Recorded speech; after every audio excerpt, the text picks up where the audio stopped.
This evening, we're talking about the complaint management and changes to the BC Soccer Association judicial process. As always, it's important to do a bit of an overview on the purpose of having an independent third party. So the independent third party is an external body to BC Soccer. We're required to be neutral and unbiased administrators of the complaint and discipline process. And our team has an expertise in navigating the various types of disputes that come to BC Soccer and that are filed by the members.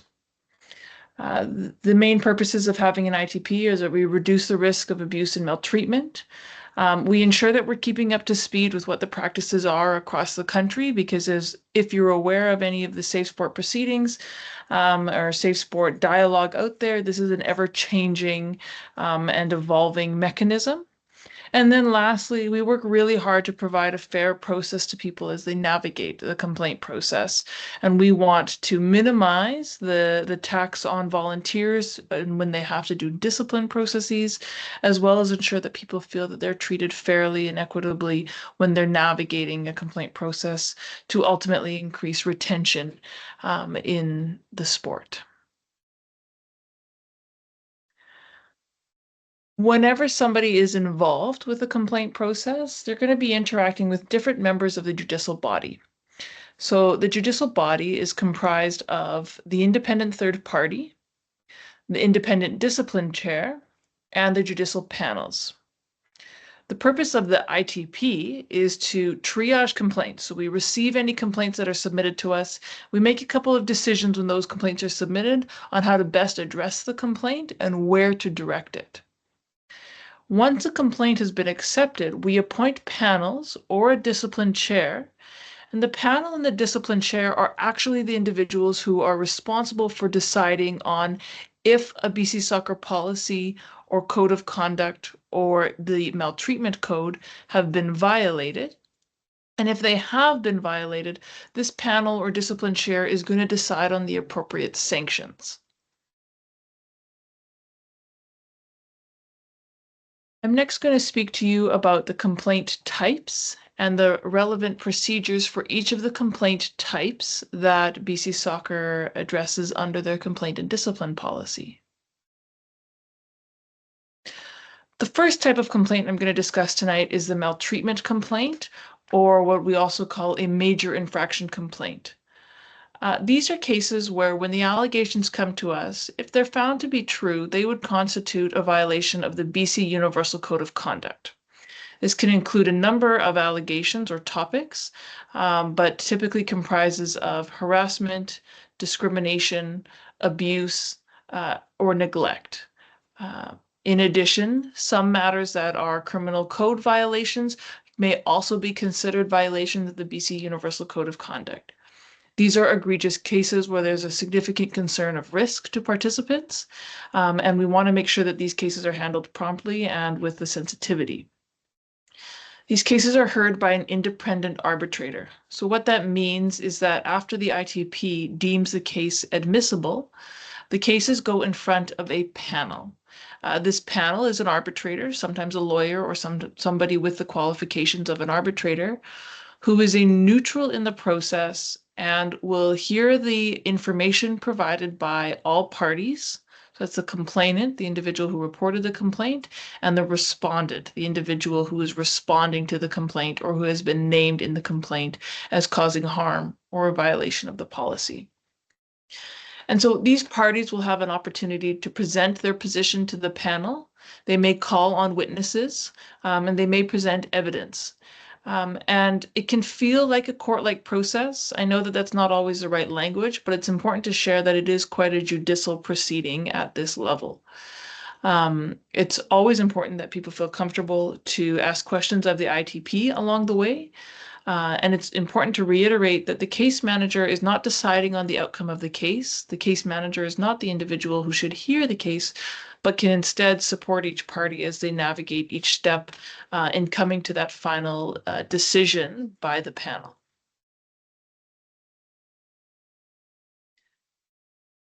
The next type of complaint is the governing document violation. This is the type of complaint that has the most significant shift in the BC Soccer complaint and discipline policy. When I was speaking about the maltreatment complaint earlier, BC Soccer will address all cases of maltreatment that are filed to the ITP if they meet the criteria and threshold to be accepted, regardless of who the respondent is. However, with the governing document violation, BC Soccer is going to address violations of the governing documents. These are your relevant policies or your code of conduct when the respondent is a member organization or member organization official. The difference between a member organization and affiliated organization, for those who don't know, is a member organization is the league or district or an individual at the BC Soccer level, whereas the affiliated organization are the clubs across BC.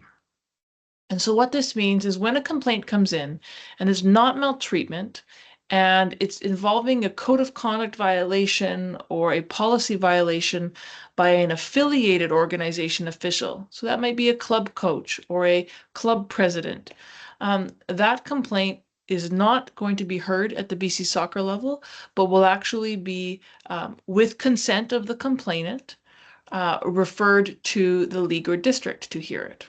Alternatively, individuals who are experiencing harm and concern at the club level, and they know that it's not maltreatment or they don't believe it's maltreatment, but do think that there's a code of conduct violation or a governing document violation, should have their complaints submitted to the league and or district. The league and or district will be responsible for assessing the complaint and using their relevant discipline policies to navigate and address the complaint that's submitted to them. For the complaints that are submitted to BC Soccer and accepted at BC Soccer's level, there's also a significant procedural shift, and that procedural shift will be a documentary hearing for the majority of cases, unless for some reason the panel decides that there needs to be an oral hearing. What I mean by documentary hearing is that the parties will submit written information to the complaint. And there's some criteria in the policy for how that information is submitted, and it will be explained to individuals at the time the complaint is accepted. And the panel will make a decision based off of the written materials to the complaint. They will not be relying on any oral hearing unless for some reason they decide that an oral hearing is necessary for the type of complaint. This is a shift. However, the intention behind this shift is to provide an efficiency in processing these types of complaints, because it means that we're not trying to schedule time to have the hearing and navigate many individuals' busy schedules when you think of all of the responsibilities that BC Soccer members have, but instead allow us to move through the complaint process in an efficient way where we're just relying on individuals to submit written information within the required timelines.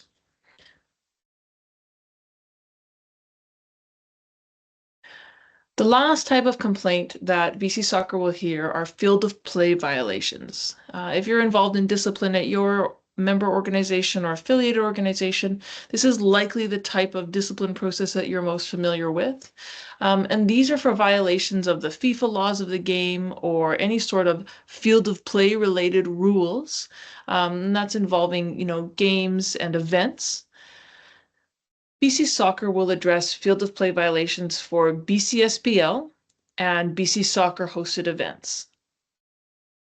All other field of play violations, so those that are occurring at events hosted by leagues or districts, are to be addressed by the league and district. Ultimately, the discipline chair, who has always heard the cases in the past, will continue to hear these field of play violations. And similar to that governing document procedure, they're going to have an option for documentary or oral hearing. And once again, the purpose behind this is where it's appropriate to have a documentary hearing, which should support an efficiency in coming to resolution, versus attempting to schedule a hearing which often involves many panel members, and then once again navigating the schedules of the parties and witnesses. Important to address is there are field of play violations that can be considered maltreatment type complaints. It's an updated criteria in the BC Soccer Complaint and Discipline Policy that allows us to navigate when complaints should be escalated to a maltreatment or major infraction case, or when they should remain a field of play violation. One of the last things that I would say in regard to the complaint types is anytime somebody is unsure of where a complaint could go or feels like it's challenging to decide where and how the complaint should be filed, I always suggest raising it to the ITP. You can always request BC Soccer place you in touch with an ITP case manager, and we can discuss and provide some informal information on what would be the most appropriate way to assess or triage that complaint, because of course there are many matters that can feel gray or where it feels unclear of how the complaint should be addressed or where the complaint should be moved to.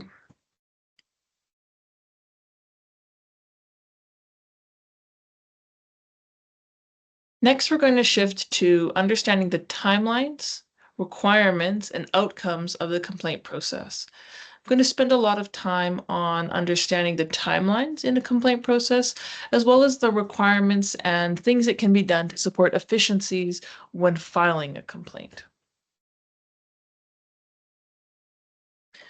So at the time that a complaint is reported,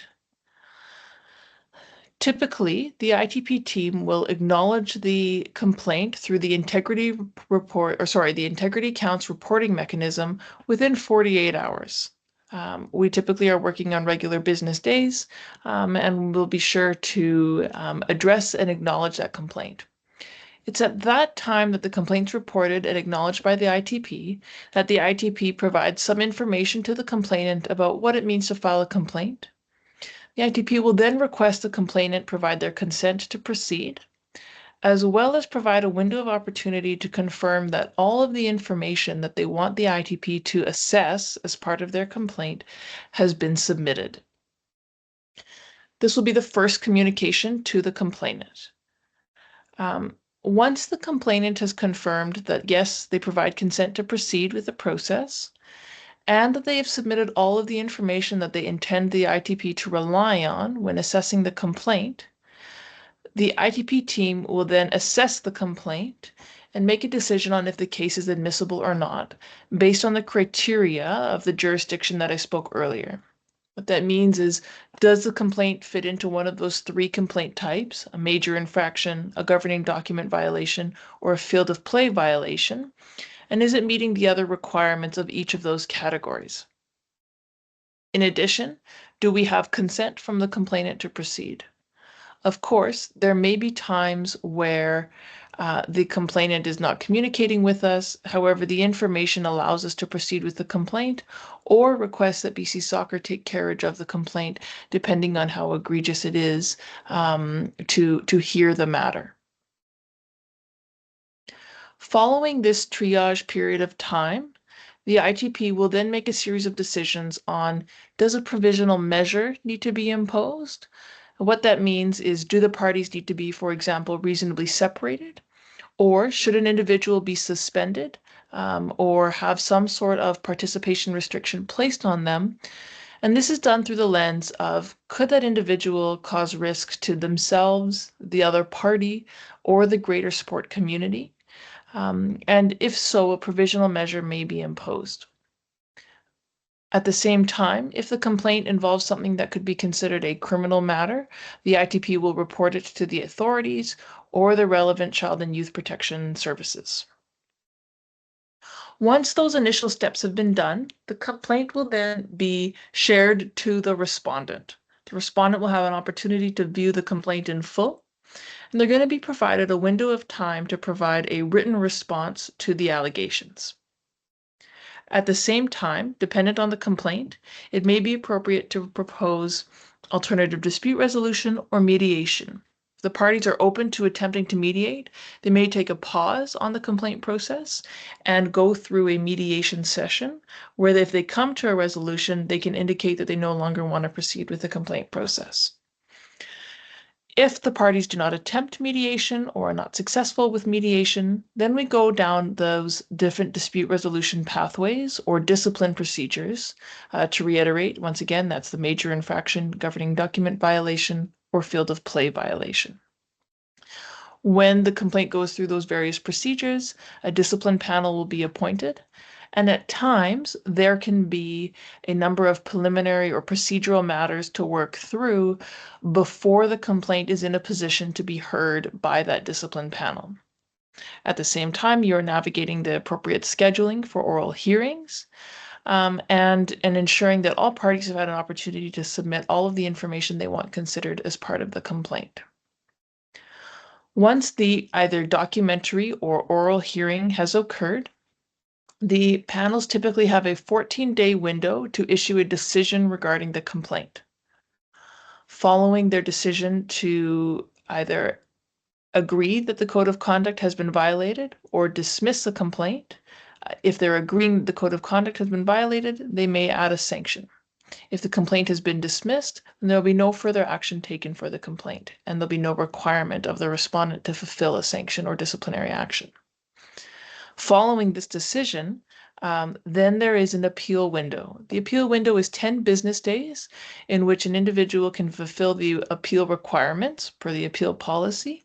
And the purpose of the appeal is that the complainant or respondent may identify that there was a procedural error, a decision that was grossly unreasonable, or a decision that was influenced by bias that led to an unfair or improper decision. And the appeal process allows the complaint to be reevaluated through the lens of an appeal window, or sorry, through the lens of an appeal process. And then the matter may be reheard. There may be a different outcome issued on the case, or the panel for the appeal will decide to uphold the original decision, and nothing will change from the original complaint decision. In the most efficient timelines, when you're considering each of these steps, that triage is when we have all of the available information, typically able to be done within a week. You're then looking at a window of time, typically 14 days, for the respondent to provide a response, whatever length of time it takes for the hearing to be scheduled, and then a 14-day window for the panel to issue a decision, and then a length of time for the appeal process, which often mimics the same amount of time that a complaint process takes. Therefore, you're looking at, for a complaint process, typically a 1 to 3 month period of time to come to resolution. That will be extended if, for example, there's a criminal proceeding that holds a complaint in abeyance, or if there are any preliminary or procedural matters that need to be evaluated before the actual content of the complaint will be heard. When that's the case, oftentimes we see the timelines extending further, and we work as hard as possible to make sure that we are navigating through those items to get to the content of the complaint.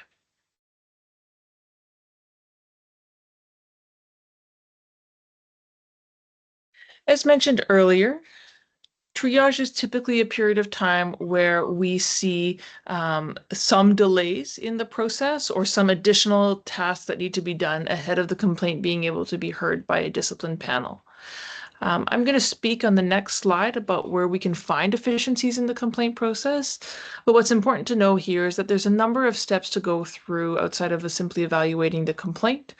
And wherever possible, when submitting a complaint, indicating if the matter has been reported to authority, navigating any provisional measures, and being clear with the complainant about what their desired outcomes are and their consent to proceed with the process is always really helpful for understanding what are the requirements at the onset of reviewing a complaint. It's incredibly helpful on time of receipt of a complaint if individuals also include witness statements that they intend to rely on or that they know are available, because that can often be a key piece of information that supports the allegations or can support grounding the complaint when it comes to us.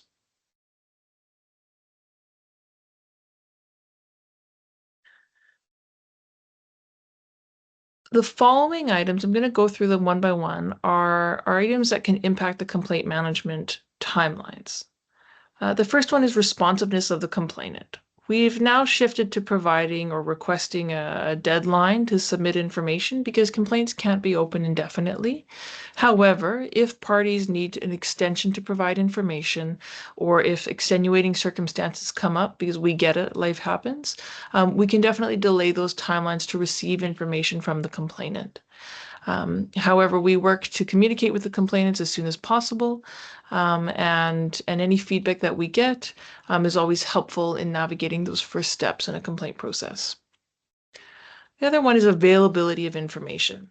The more details people provide in the complaint submission, so the who, what, when, and where of what happened, and specific allegations, and where people feel that those are a violation of the code of conduct or the maltreatment code, really help to paint a clear picture of what occurred.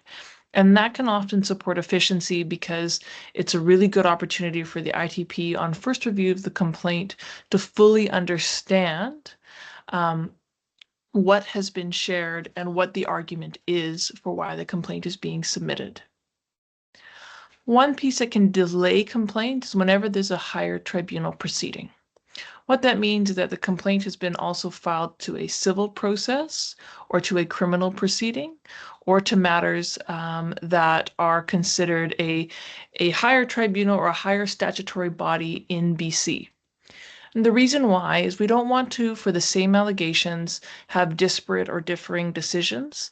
And for example, if somebody is criminally convicted for abuse, then it's quite a clear indicator that they violated the BC Universal Code of Conduct. And so we're able to accept those decisions and use those in a safe sport complaint proceeding. And so when we hold our process in abeyance, it means we pause, we take no action until we've got an indication that those higher proceedings have been resolved. As mentioned earlier, procedural matters to be resolved can delay a complaint process. This is where there is discussion between parties or potentially counsel on how the complaint procedures should work, or if we need submissions or feedback from the parties on how the discipline process should ensue.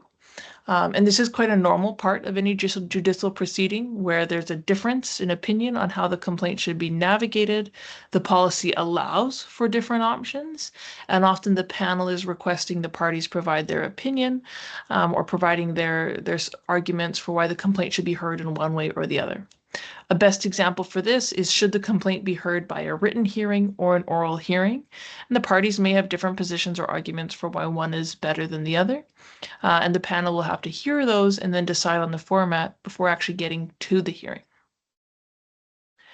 In addition, the availability of the parties can support an efficient complaint timeline. So if parties are available and open to meeting sooner or to working with each other to find a time to resolve the matter, we do have panels that can work at all hours of the day to bring the matter to a resolution. At the same time, like I said earlier, life comes up, and we can understand that it can be really challenging, especially when there's lots of parties involved, to get people to the table. And so the availability and the ability to schedule a hearing definitely impacts the timelines. Lastly, attempts at alternative dispute resolution can delay the outcome of the complaint because the parties are deciding to take a pause on the discipline process and instead resolve through mediation. In my opinion, I think it's really worth it to resolve via mediation because it often gives both parties more agency over the outcome, and you can come up with more creative ways to resolve the matter ahead of giving over the decision-making ability to a panel. So even though it can delay the process, attempting to resolve via mediation can be a really strong step for individuals.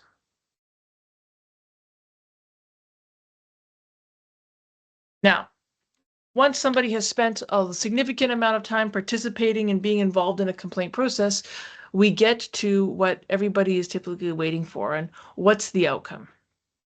One of the outcomes that we often see are mediated outcomes or settlements. We have panels that will work with the parties and say, I'm going to propose a couple of options for resolution, and people may decide to agree to those instead of allowing me to issue a decision. In spaces where the panel issues a decision, we can see written or verbal apologies being required, further education or training to build awareness about what acceptable behaviors are and are not. We may see periods of probation or suspension imposed.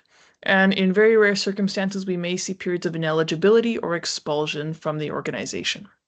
So these are the typical outcomes in a complaint process. However, I find that many cases are quite unique, and you will have the experience of some different resolutions being proposed or imposed because that option exists for any panel working with a case.